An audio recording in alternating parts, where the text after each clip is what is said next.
hit record. Okay, now I'm recording. Look at that. The YouTubes are going to be like, why is he just saying that? Yeah, it's because I just went 5 minutes and I forgot to hit record. Look at this. This is called outing yourself. All right, let's try this again. So I have this on the DBQ process on the AP exam review section. You can scroll down past all the review materials to get to there.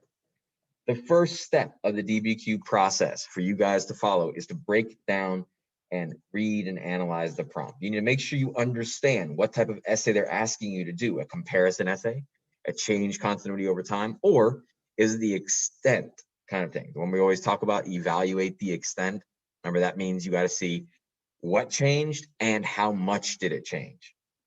Okay, you need to make sure if there are categories, you can pick them out and understand the time period of the essay. That's important. Remember, the 12th century means the 1100s. If it says the 13th century, it means the 1200s. That sort of thing. The next step, here we go. People that were not paying attention because you were like, he's just repeating it because he didn't hit record. I'm back live. All right. The next step is to read the documents. All right. Now, reading the documents, you're not just reading them and saying, so what? Constantly, you are taking little notes here and there. What is this document kind of showing me? You know, how is this document helping me to answer the prompt? You constantly want to take notes on the documents, little itty things, underline things, bold, highlight things, those kind of things that will help you to get the main idea faster. Okay. As you're doing this, you constantly are running through those questions in your mind. How does this document help to answer the prompt? And what is this document trying to show me? Because these documents are going to have to be linked together eventually to form cohesive arguments and to show groups of evidence that support your main argument. Okay. The next step in a DBQ is to form your thesis. All right. Now you can use the formula that's very popular out there. Although X, the counter argument, you know, because A and B, those are the evidence groups that you create from the documents. Therefore, Y, your argument. Now you could do that, or you could do it a little, I find it a little easier when you mention that your groups are evidence, stuff like that. So I strictly answer the prompt and then mention the evidence groupings. For instance, here is a thesis right here. Trade across the Atlantic Ocean was drastically changed when European settlers began to colonize the Americas and with the increase in demand for cash crops grown in the Americas. So you can see, here is the answer. Okay, that's my main argument. It was drastically changed, okay, because of the fact that European settlers began to colonize the Americas and the increase for cash crops grown in the Americas. There's my two groupings. So I have the thesis time. Any questions for me right now, guys? I'm gonna slow it down a little notch. We've done all these things before, but I just want to make sure that you got any questions for me real quick.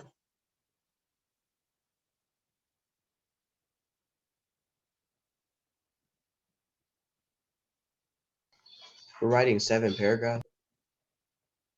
You're not writing seven paragraphs. The amount of paragraphs that you write kind of depends upon how you set up your essay. For instance, Kimura is asking how many paragraphs would that example thesis have? I think it'll be 4. You have your introduction, which has the thesis and contextualization, then your thesis. You have your first, I'll just show, I guess, my first one, colonizing the Americas, and the increase in demand and cash crops grown. So that'd be my first argument would be, it was changed because settlers began to colonize the Americas. First piece of evidence grouping.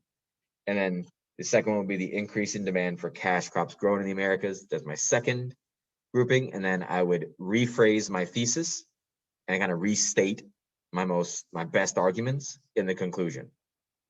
And that would be a 4-paragraph essay.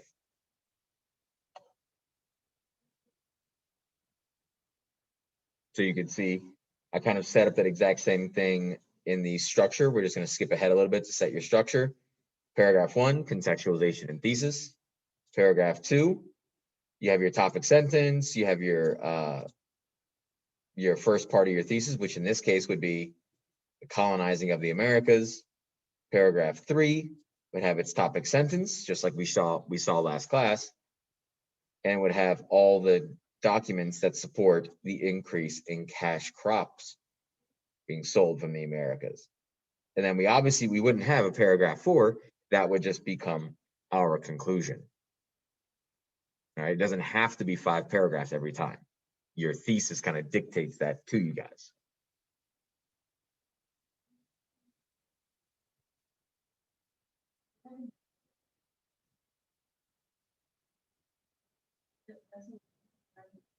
Yes.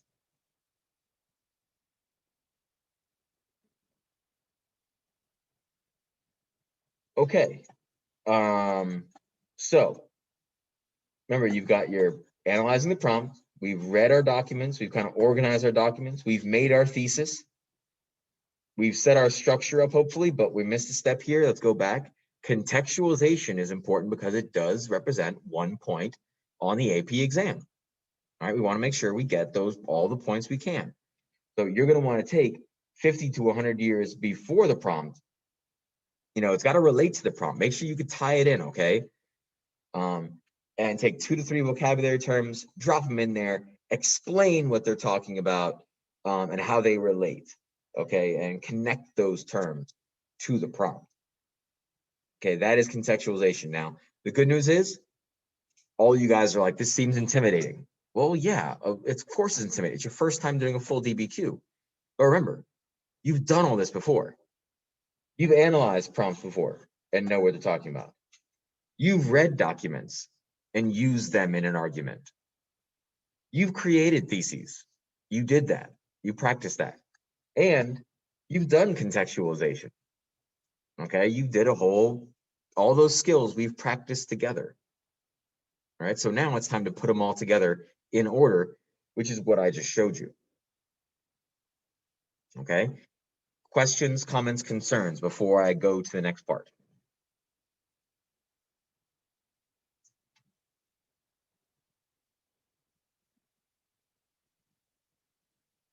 No, none. Excuse me? We'll discuss that soon, because with my last class, I had to make some changes.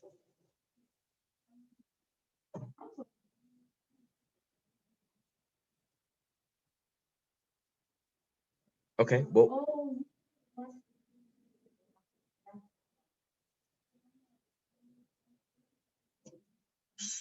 yeah, we did all this stuff.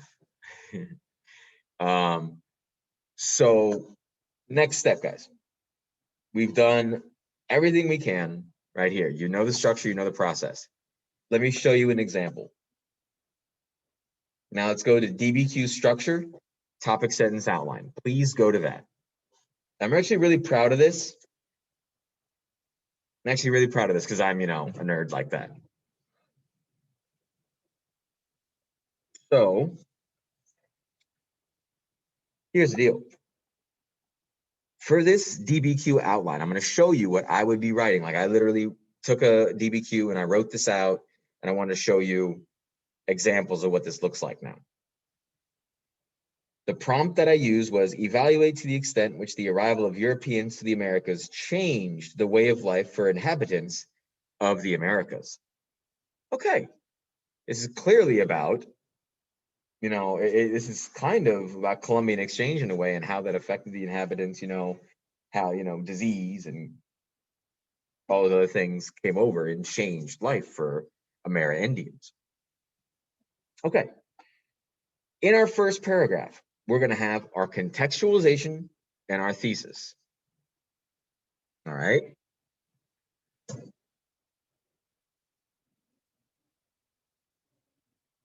I like to throw things at students. I'm just kidding, YouTube. I would never throw something at students. Terrible throw. Terrible throw. All right, our first paragraph has contextualization and thesis. I gave you an example of contextualization for this prompt. Okay, I'm not going to go through it because it's neither here nor there. Just know in our first paragraph, we have contextualization. This is an example of what it's supposed to look like. And into the contextualization is supposed to lead in to your thesis. This is where I've got to start explaining some things. Here is an example thesis. The answer for this prompt. Life in the Americas was irrevocably changed for its inhabitants with the arrival of Europeans. Now, why did I underline and bold irrevocably? No, it's not a vocabulary word. Remember, evaluate the extent requires me to tell you that doesn't make me look smart. Evaluate the extent means that I have to sit there. Exactly. It's the extent to which it changed. I have to put a qualifier in there.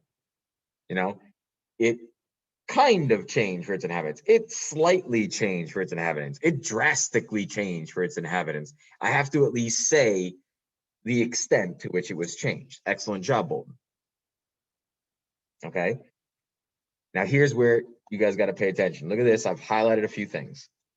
Life in the Americas was irrevocably changed for its inhabitants with the arrival of Europeans. The introduction of new people, disease, crops, livestock, and religions altered people's lifestyles, and the enslavement of the population and introduction of the system of slavery transformed its labor systems. And you can see there are probably two very easy and recognizable groupings here. All right. The introduction of all these new things and the enslavement of the population. I've color-coded them yellow and green.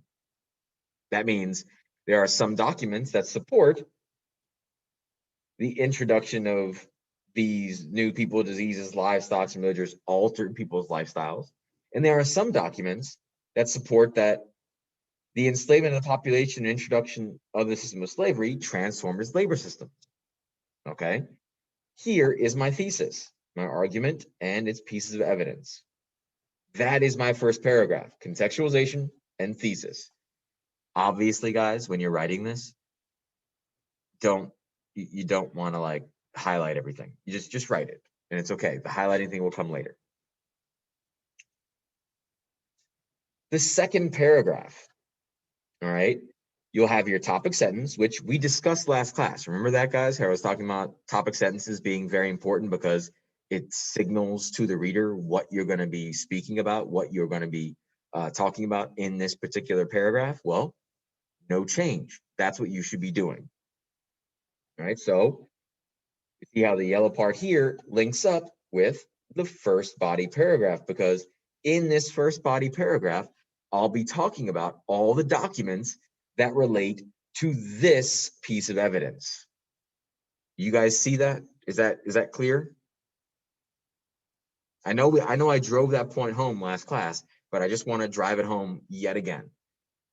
Topic sentences are huge because there are ways you can earn points if you have topic sentences. Like, it could save you. Wow, so all of 2 people said yes, or the 4 people in the classroom as well. Come on, guys, I got to make sure you're here with me. Yes. Thank you. A few more. All right. With the arrival of Europeans came their food and livestock, culture and religion, all of which would become a part of the fabric of existence for many in the Americas. Topic sentence. Now you're probably wondering why I highlighted everything else. It's to make it easily recognizable. All right. The light blue, right there, that light blue is all of what is in document 3. Document 3 says this. Okay, like this is what I'm basically describing what's in the document. That's one step. The next step we have to take for the documents that support this part of the evidence. Okay, so see, this acknowledges what's in the document. Don't confuse that with using it in an argument. Let me show you why, actually. Here is the Dbq rubric. Now, if you guys remember correctly, well, you know what? Let me ask you. How many documents did you have to use that related to the prompt just to get the first evidence point? How many documents did you have to use? Bolton, Kimura, you are correct. Yes, it is 3. Okay. How many documents did you have to use in support of your argument to get the second evidence point? You guys remember? There's a difference. 3 documents to get the first evidence point, and that's just using it and it relates to the topic of the prompt. But you have to use, yes, Sebastian, yes, yes, yes. You must use 6 that support your topic. We have to So we got to use all 7 documents? Well, yeah. I mean, I think you should use all 7 because if you misuse one, then at least you still have 6. But 6 is how you get the 2 points. And again, you guys did good with that. Look, thesis gives you 1 point, contextualization 1 point, evidence. If you address it with 3, you get 1 point. If you use 6 that support an argument, and that's where topic sentences come in. Topic sentences help you to make sure you link your argument up, and those are very important. Use topic sentences. If you use 6 documents in a support of a document, you're going to get, in support of your argument, excuse me, you're going to get the full 2 points. Let's go back to here. So this satisfies the first part, which is right here. It addresses the topic of the prompt. Now, in order to change it to supporting, you actually have to link the evidence to your argument. Now, how do you do that? You guys do it all the time. All right, we've done this before. You can use words like this shows, and I made sure to highlight that. I put it in bold and black right here. This shows that Christianity became a part of the religious practices of the native peoples of the Americas through the blending of religion. That part connects it to the argument. Now, if you read it all together, you could see it makes sense. This whole paragraph is supposed to be about altering the fabric of existence for the Americas. This tells us about the local Indians worshiping and performing sacraments like Christians, but also still, doing nature veneration and animal sacrifice that was of their own religion, not Christianity. That shows the blending of religions, and that's why I state that right here, and that shows support for your argument. It's the same thing, like when you come home, you just got accepted to the track team. And the track team says, here on this paper, you have to have these amount of shoes and these amount of shorts. And you go to your parents and you're like, hey, mom and dad, you see this? This document shows that, yes, I do need to go to the mall to get myself some new shorts because look, the coach is saying it is required. You could see, so this document shows that I do need to go to the mall. You're supporting yourself as to why you want to go, or why you, in this case, need to go. Once again, yellow, topic sentence. Blue, describing the document. Darker blue, that's the support that it links the document to your argument, which is right here in the topic sentence. Why can't the DBQs have 3 documents? Oh, because it has 7. That's why. I don't know. Now the brown section, what is that then? What is the brown or what is that? Tan. It's not outside evidence. Nihilist. When you're like explaining. No, it's not the explaining. It's not supporting evidence or elaboration. Come on, guys. You did this with the hip or hap. A nihilist. That's called analysis. Thank you, Caleb. So that's okay. You guys remember how many documents it takes to earn the analysis point?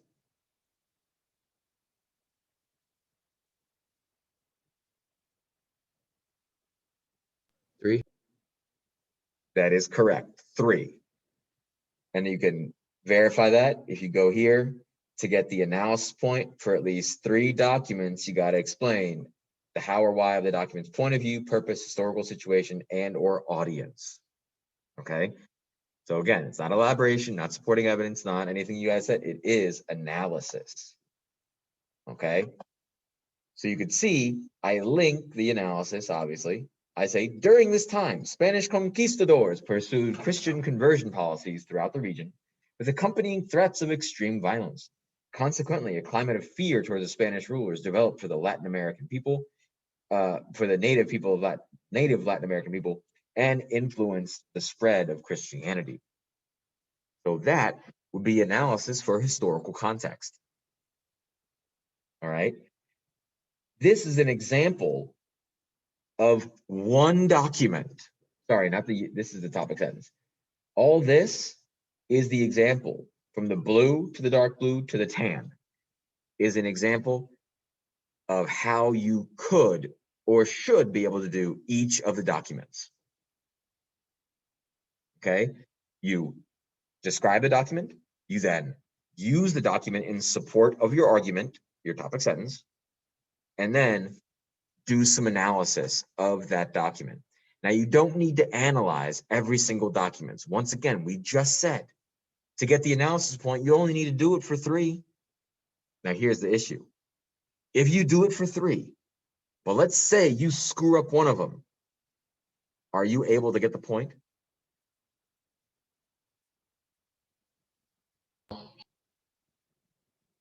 Because now you only have 2.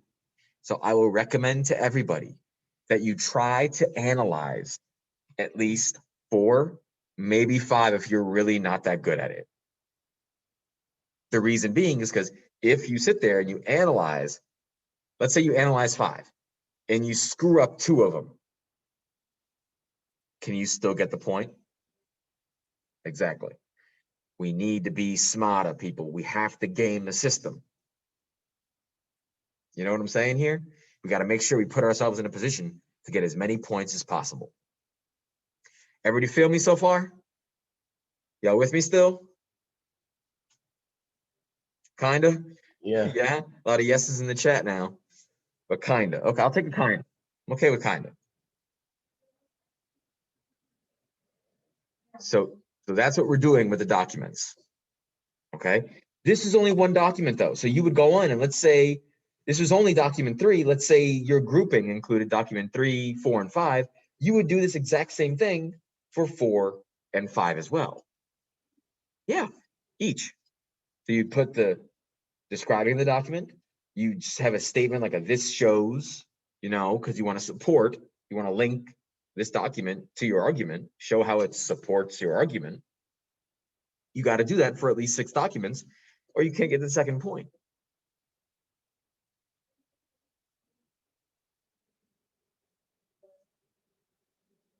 Exactly. You would repeat this for every single document, guys. You just repeat this exact same process. So just to show you what I'm talking about again, and you just continue doing that for each part of the document. All right. In your third paragraph, your second paragraph is your first argument. Well, the third paragraph is your second part of your argument. Look, the green matches up with the green. So the second piece of evidence, the enslavement of the population and introduction of the system of slavery transformed its labor systems. Well, the The topic sentence of the second body paragraph would be, the introduction of slavery and plantation systems to the Americas transformed labor and the reason for that labor. And then all you would do is repeat the exact same process as your first body paragraph. Each of those documents, describe it. This shows, analyze. Document 7, describe it. This shows. You do that and you'll be successful. All right, so that's how we approach the body paragraphs. Your thesis gives us the evidence.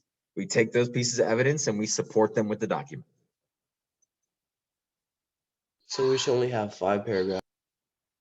Well, again, Caleb, it kind of depends upon your groupings. If you make 2 groupings, like say documents 1, 3, 5, and 7 are one group, and 2, 4, 6 are another group, that means you're going to have 4 paragraphs. Intro, do grouping 1, grouping 2, conclusion.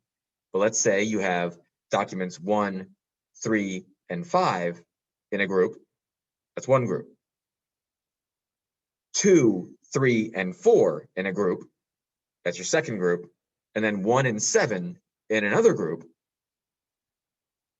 That means you have 3 groupings, which means now you have intro, body paragraph 1, evidence 1, body paragraph 2, evidence 2, body paragraph 3, evidence 3, and then your conclusion. That would make it a 5-paragraph essay. Did you give us a hard argument?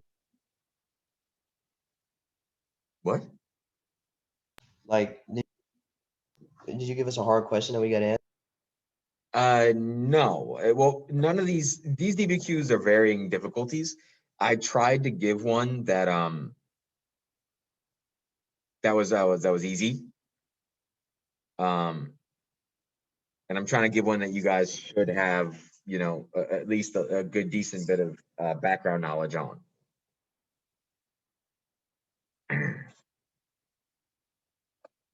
All right. And yeah, Kimura, you put in the chat. Yeah, it all depends on your thesis and your arguments. Yeah. Okay. Your fourth and final paragraph.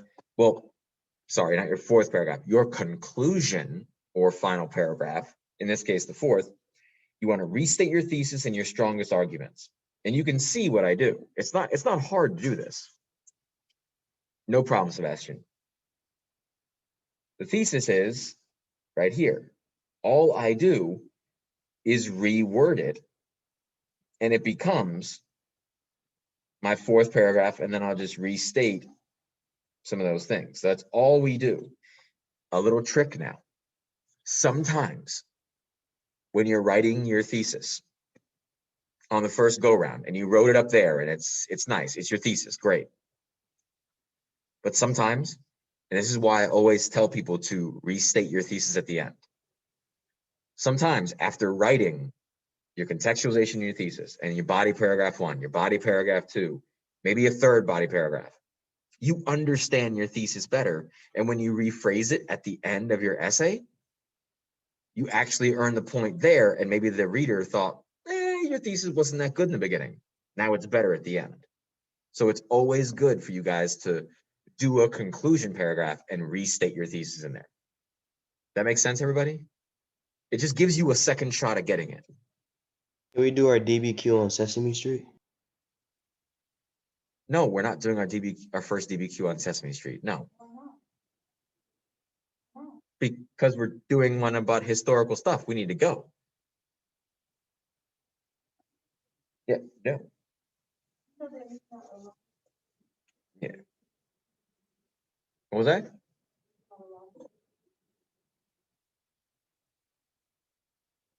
Sesame Street does? Well, yeah, they do. Of course they do. Lots of reasons why, but we're not going to expose them right now. We got to talk about this.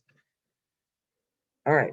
So this document you should have open, and I want you to keep referencing it. As you start going into your process and writing your DBQ right now, I want you guys to refer back to these things. You've got this, the Dbq outline, and you got the Dbq process right here. So in case you become lost, you have an idea of what to do. So now, what I want you guys to do is to get the cross-cultural DBQ up on front and center. Now I have it up on my screen, right, engineering? It's still sharing this? All right. But I want you guys to have this up on your screen. You should have it open on your laptop, your device, whatever it is. First thing you're going to have to do, I'm going to give you guys, let's see, I'm going to give you guys 25-ish minutes. Or you know what? Let me do it one step at a time. What's our first step, ladies and gents? First step.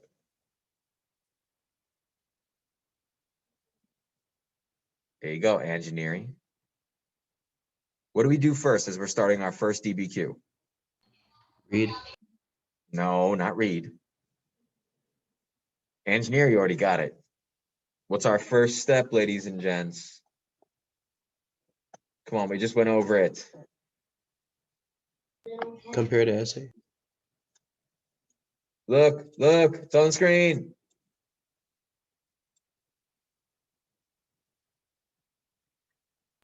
Read and analyze the prompt. Yay, look at that. And that includes figuring out the time period, Sebastian. So look, here is the prompt right here. See where it says prompt? Evaluate the extent to which the culture to which culture in the Indian Ocean area was affected by interregional interactions during the 14th through 16th centuries. I'll give you 3 to 4 minutes, and I want you to tell me what this means. What is this question asking us?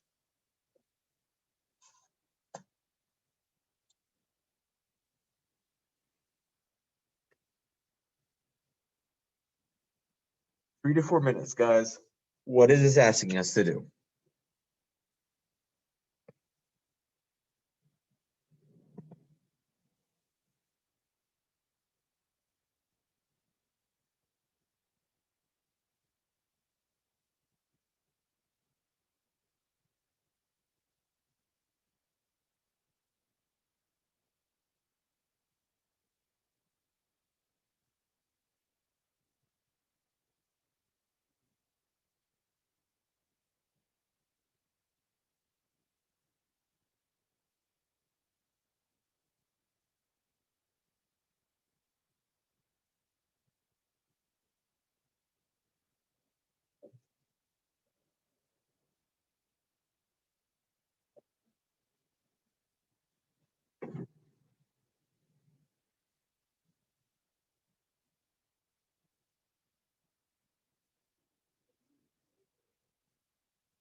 If you guys could, or if you want to, you can raise your hand. You could type it in the chat. What is this question asking us to do? And let's remember, well, yeah, Bolton, you're kind of rephrasing it in a way. And remember, it says to the extent. Yeah, there we go, Rihanna. The level to which, there we go. Good. Now, one thing I want you guys to think about here. You got to think about the time period too. Sebastian was correct. It says the 14th through 16th centuries.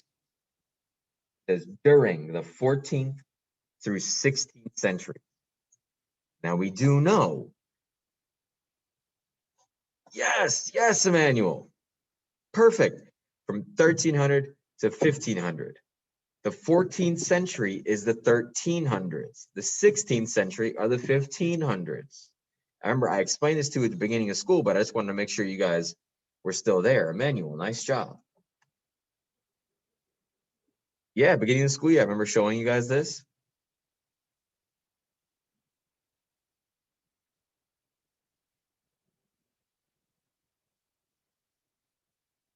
Like literally the first quiz.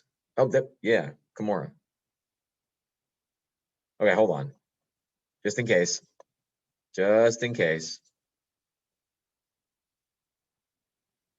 Remember, on a timeline, remember,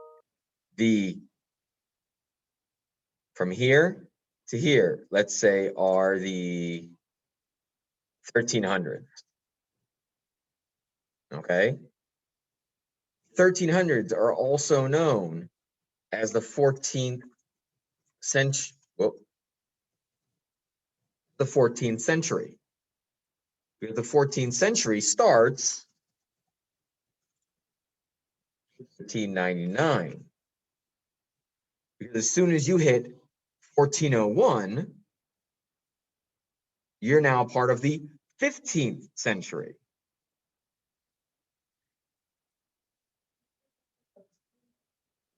Exactly. 20th century is actually when? Will be 1900s to 1999. And that's why we right now, in the year 2020, we are in the 21st century. There you go.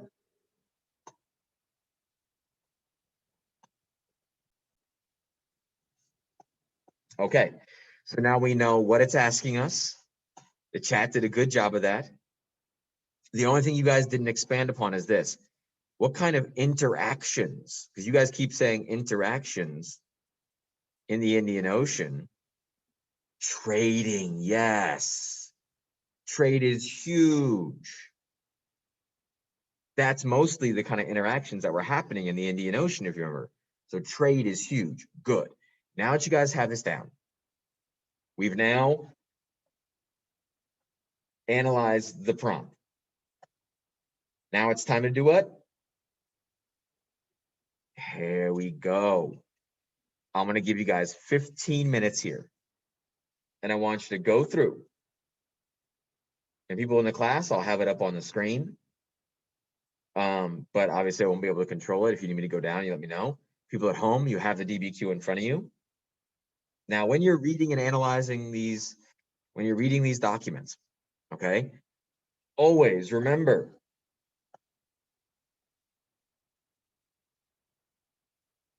get yourself little notes. Make quick little notes about these things, about these documents.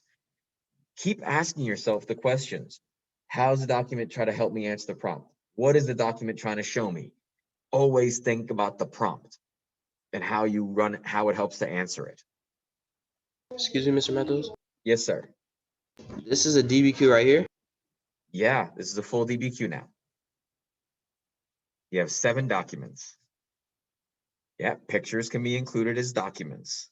Charts, graphs, maps.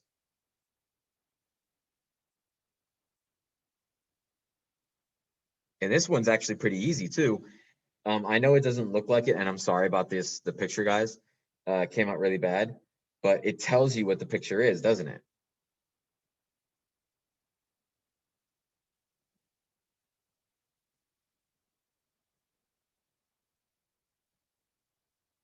So now take 15 minutes, read these documents, kind of get an idea about what each one is, what it's trying to show you, and then try to start making some connections between these documents. Don't forget, you have a little map right here to help you out when they keep mentioning cities.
I made a business out of my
Okay, everybody, you're about halfway in, we got about, actually a little more than half, about 5 minutes left. You should be about to document 4, 5, 6, 7, something like that.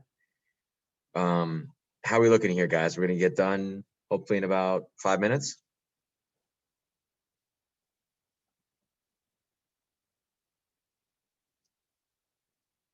About 5 more minutes, y'all. I mean, Sebastian, yeah, okay. Keep on taking, remember, take those notes, keep asking the questions. How does this document help to answer the question? What is this document trying to show me?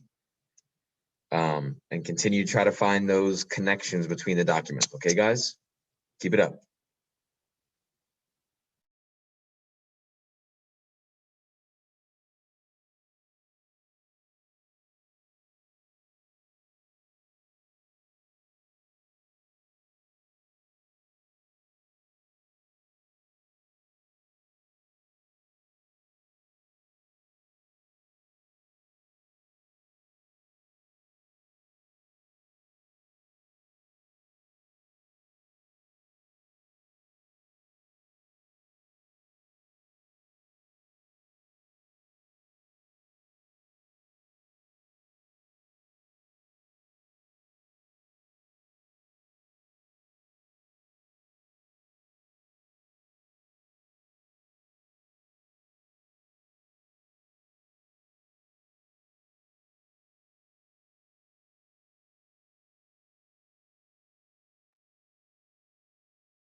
About a minute left. We're gonna get started, y'all.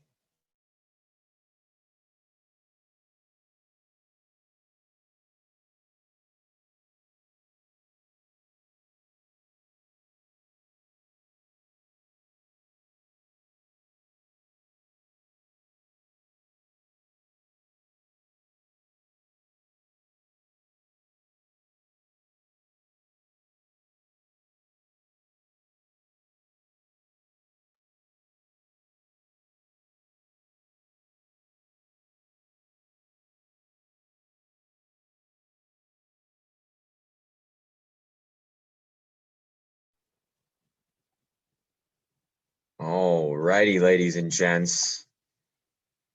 Let's do this, okay?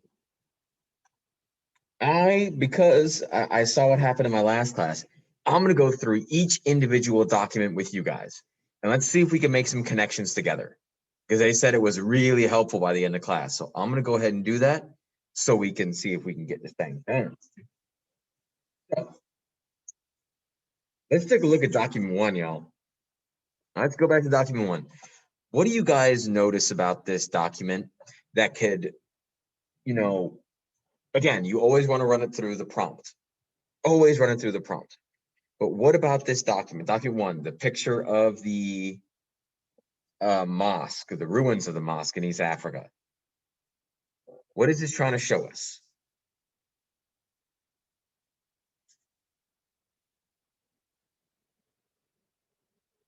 Wait, what? How would that help us answer the question?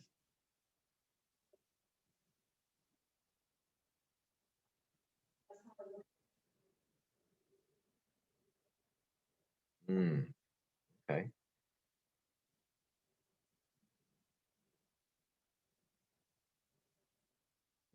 Okay. Sebastian is saying that maybe it's showing us how religion in these areas are changing. That's maybe a little bit better. We'll see about that. How newcomers depicted the mosques. Now, this is just a picture of a mosque in ruins here.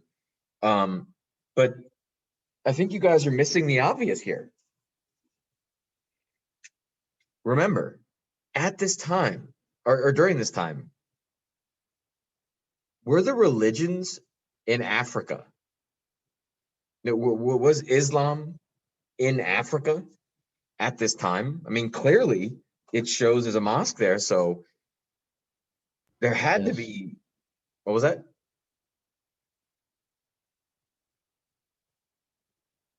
Make sure you raise your hand, okay? Because I don't want to talk over anybody, okay? It says a mosque built in East Africa, built by the Bantu people. So if they were religious, they wouldn't let the mosque go in ruins. But this doesn't mean that this is like in the 13th century, it was in ruins. It was probably in use in the 13th or in the 14th century. This is just a modern day picture of it. But think about this, guys. Islam, where's the origination point of Islam? Africa? Not Africa. The Middle East, the Arabic Peninsula. Okay, so this picture is clearly trying to show us something. What is it trying to show us, engineering?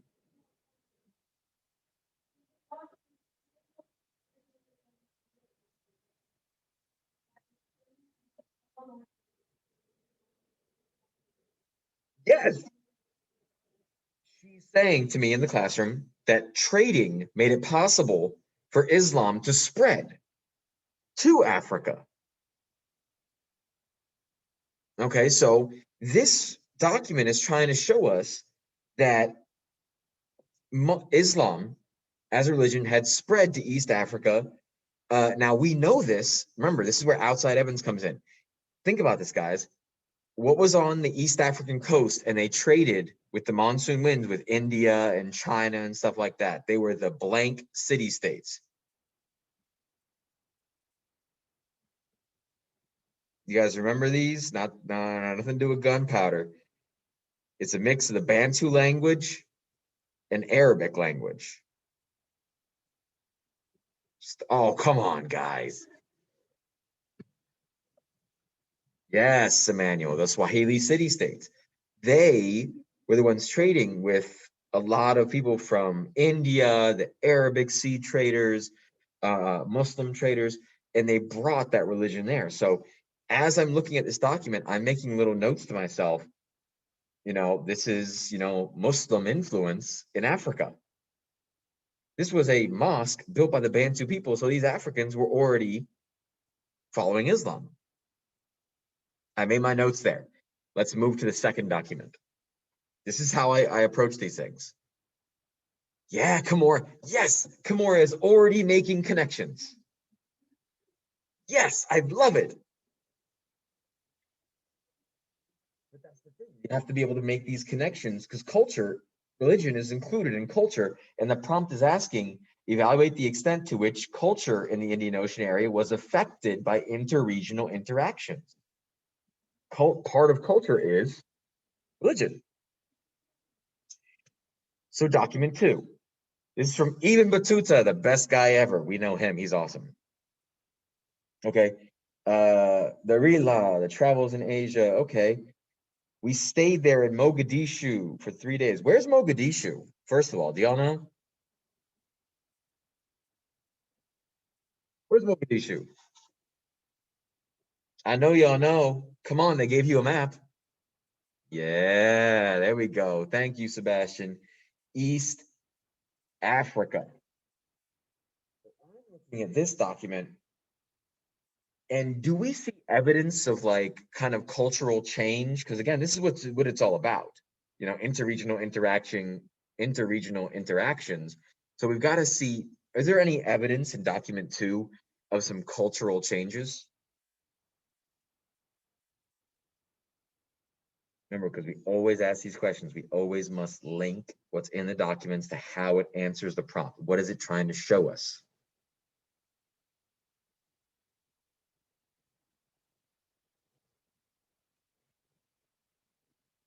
Waiting for the chat or somebody to pipe up here and say something. What in here? What is this document trying to show us, y'all?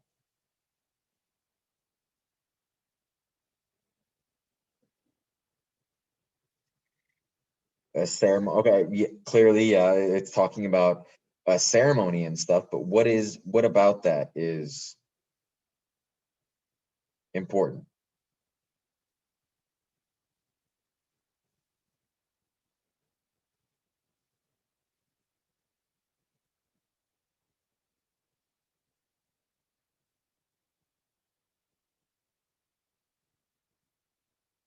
The routine. But okay, so we're seeing a routine that's being placed. That's what's in the document. But what's important about it? We got to dig a little deeper here.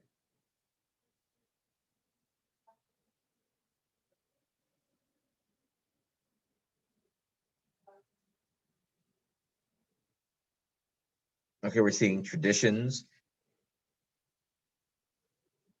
Okay. You're talking about food and stuff like that. How can we connect this in? Guys, where did they go to? He's telling us their lifestyle. Sure, but where did they go to? Where did this whole thing take place?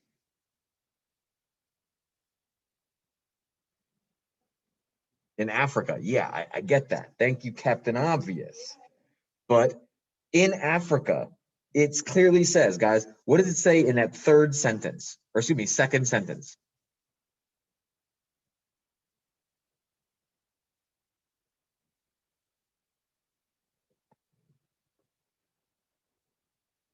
Look at my mouse, Floods. Look at my mouse.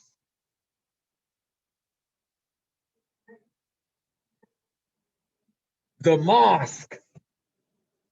Which means we have more evidence of what? Thank you, Rihanna. Yes. The spread of Islamic culture into Africa. If you want to go even deeper than that, you can see that what it's religious as well. Yeah, you can make the connection that, boom, this could also be connected in a way to document 1 because it's religious. You could see the change in religion or the, not maybe not the change, but the influence of religion. But another thing you could see is that I see that there's 4 canopies of colored silk. Where does silk come from?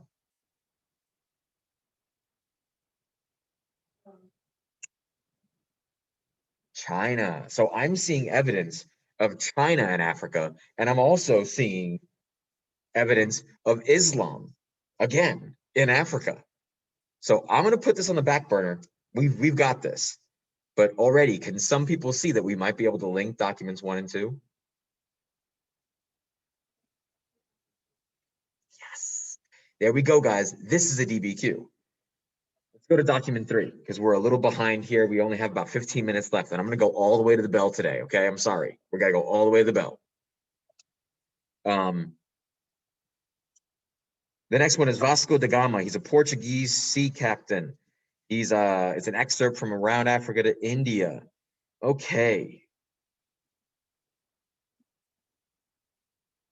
I'm looking at this. What kind of notes do you guys have for document 3? Because I have a few that immediately I'm like, huh, well, that's interesting.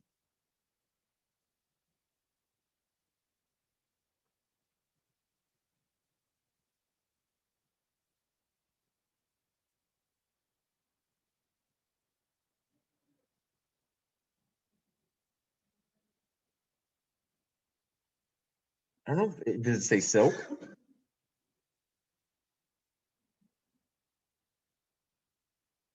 Ooh, it's got Hinduism. It also has a mosque. Boom, immediately we're seeing impact of Islam in a dominantly Hindu area, aren't we? Because India, we relate with Hinduism. But yeah, India relates to Hinduism, and then immediately you're seeing evidences of mosques. You have what kind of visitors are there?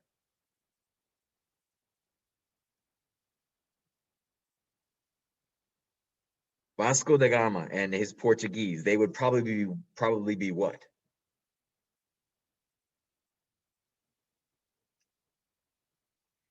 Yes. Christians are now visiting there. Okay? And it seems like they're sharing customs, aren't they? Like look at the whole second paragraph almost in there, you know, doing all these things that are kind of I guess Hindu and sharing them with the Christians. So once again, we see the blending, if not the working together of those different religions, huh? Are we seeing like a bit of a pattern here with these documents? 1, 2, and 3 are focusing on the spread of these different types of religions, and at least the blending of them. Let's go to 4. Let's go to 4, because we have to pick up the pace here. Alfonso de Albuquerque. He is the Portuguese noble and sea captain. Okay. Ooh, explanation to his soldiers before an assault on Malacca. Okay, assault on Malacca. Immediately, Malacca rings a bell for me. That is the straits over there, the Straits of Malacca. Remember, we're talking about that civilization there. They got a lot of different stuff, and well, let's see what it has to say in the document. All right, King of Portugal commanded me. But what is this document about, guys? What is this showing now? How does this help us answer the prompt?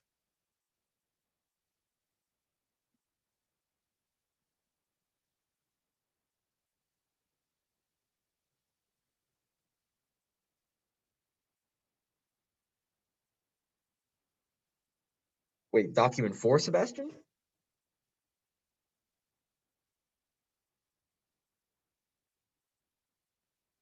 Because I'm puzzled at that. You're saying how trading influences these places, interactions and trade, that's too general. If they say this, if they take the strait, those places will be lost. Yeah, in other words, they won't have like certain things, certain goods and stuff like that. But now you're going too broad. Look at what it is saying about the document. Check the document, guys. From all of our first couple documents, has everybody been getting along? Yeah, in the first couple documents, seems like, you know, people have been kind of religion has been influencing all these places. But look at document 4. This is clearly a different sort of viewpoint.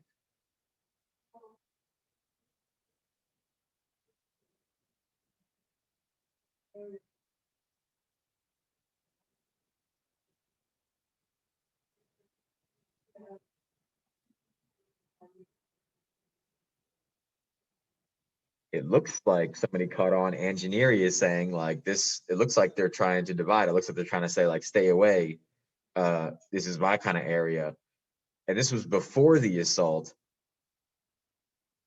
And it looks like, yeah, they're defending their culture from change. This was before the assault. Basically, this is kind of him saying, hey, this is what we should be doing. We're kind of motivating his soldiers, in a way. This is, yeah, these are the Christians coming in. This is a Portuguese noble and sea captain. This is why you have to pay attention to where the documents are from. All right, this is before an assault, before an invasion of Malacca. So it looks like to me that this is depicting, the Muslims as enemies and competitors. Think about this. They're competing for control of Malacca. If this Malacca trade is taken out of their hands, Cairo and Mecca will be completely lost. It seems that they're trying to take control of it so the Muslims don't have it.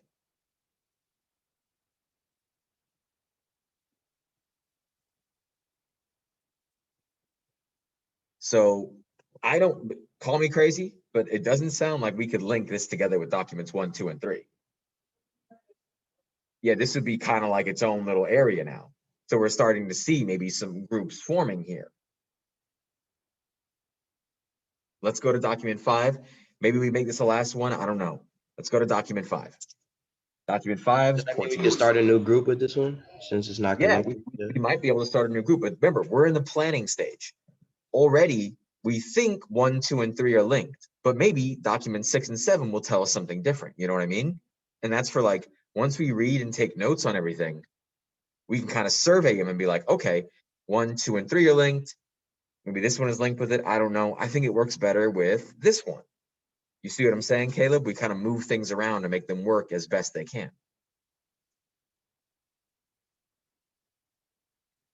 The document 5. What do we see in document 5, y'all? What do we see in document 5? Portuguese traveler included in a text. It's by a famous Portuguese historian, De Barros, in 1520.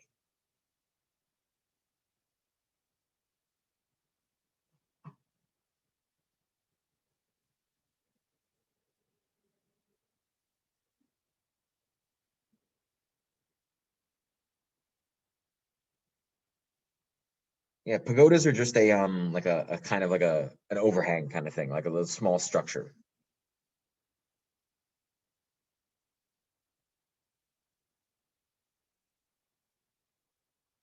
Okay, so first of all, I know you guys probably caught on to this. They worship cows.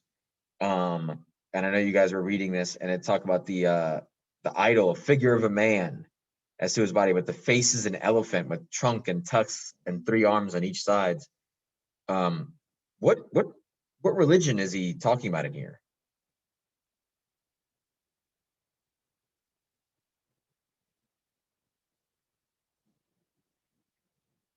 There you go, Hinduism. Nice job, Caleb. Nice job, Ashani, Emmanuel. That's Hinduism. And it seems like that this, it seems like this is just a nice little document. It's just kind of describing what's going on. Saying how they worship their gods and stuff like that. So looking at what we've said, how does this help us answer the prompt? What evidence does this give us to answer the prompt? How does this help us answer it?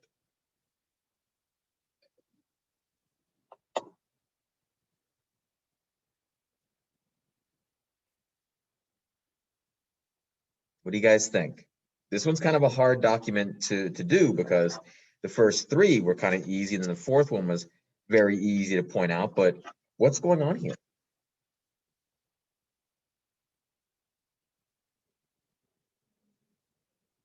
Okay, insight to another religion. But remember, what is the point of this? We are always run it through the prompt. Evaluate the extent to which culture in the Indian Ocean area was affected by interregional trade or interregional interactions.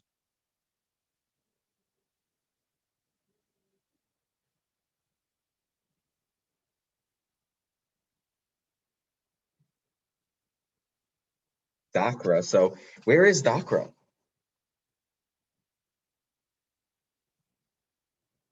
It's on the Indian Peninsula. Okay, so it's now you guys keep saying that this shows interaction, but isn't Hinduism supposed to be in India?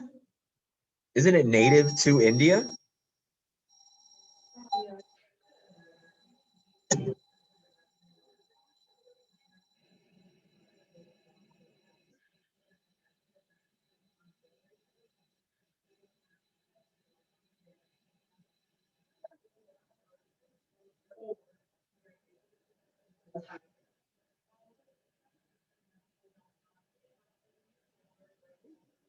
Ooh, get coffee.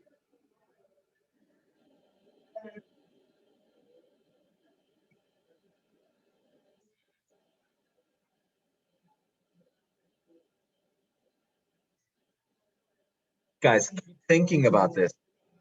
Look at the document. Is Hinduism supposed to be in India?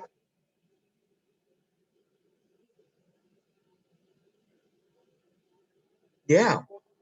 Thank you. Perfect. So now we're getting some things. I don't care if this is going. I can't hear anybody, but I don't care. Yes, it is. So remember what we've talked about with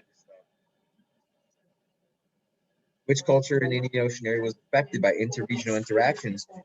Is there any interactions happening in this document? Or are there? Excuse me?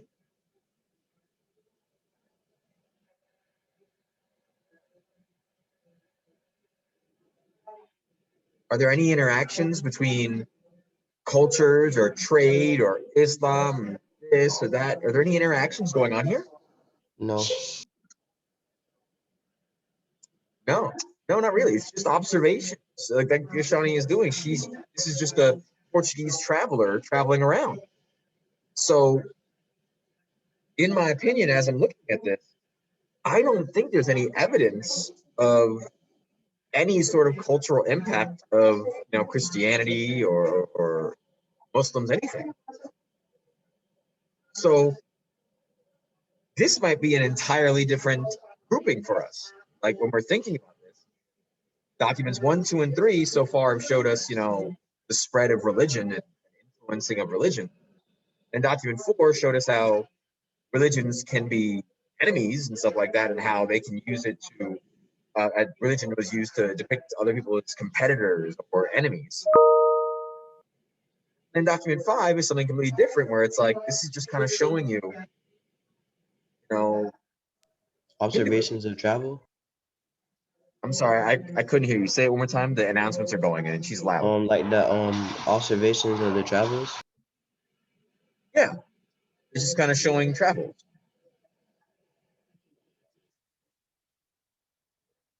So we only have 2 minutes left. Already I'm seeing like maybe 2 groupings, maybe even 3. Because like 4 and 5 don't really work with 1, 2, and 3, right? Are we on the same page with that? Yeah. Okay. So now, because we are completely out of time, I want you guys to, and this is, I'm telling you this right now, I'm going to send out a remind.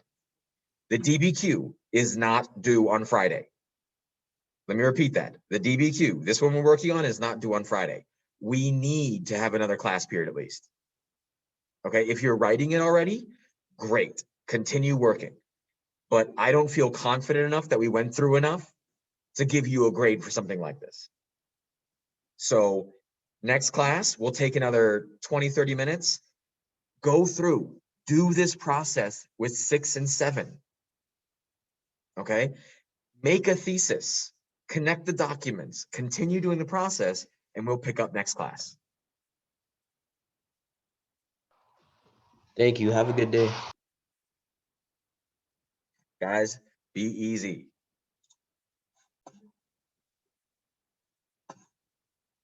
You guys have a great weekend. Yeah, you know what, Kamor? That's a good thing. I like that because you see that rivalry. That's a really good thing. I love that you made that connection.